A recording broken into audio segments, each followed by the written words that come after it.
নরসিংদীতে আইনজীবীর বাসায় ডাকাত, নগদ অর্থ ও স্বর্ণালঙ্কার লুট। নরসিংদীর শিবপুর উপজেলায় আইনজীবী অ্যাডভোকেট মোমেনের বাসায় দিনের বেলায় দুর্ধর্ষ ডাকাতির ঘটনা ঘটেছে।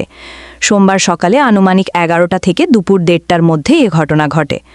ভুক্তভোগী পরিবারের সদস্যরা জানান, ঘটনার সময় বাসার সবাই বাইরে ছিলেন, কেউ স্কুলে এবং কেউ আদালতে থাকায় বাসাটি সম্পূর্ণ ফাঁকা ছিল। এই সুযোগে ডাকাতরা বাসার পেছনের দিক দিয়ে প্রবেশ করে ঘরের আলমারি ভেঙে তছনছ চালায়। ডাকাতরা হজের জন্য রাখা প্রায় 1,05,000 টাকা, আলমারিতে থাকা আরও প্রায় 50,000 টাকা নগদ অর্থ এবং প্রায় 6 ভরি স্বর্ণালঙ্কার লুট করে নিয়ে যায়।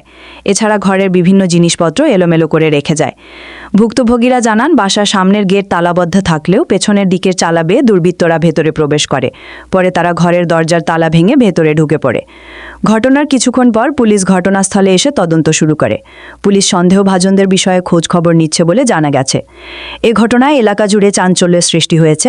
ভুক্তভোগী পরিবার দ্রুত অপরাধীদের শনাক্ত ও গ্রেপ্তারের দাবি জানিয়েছেন।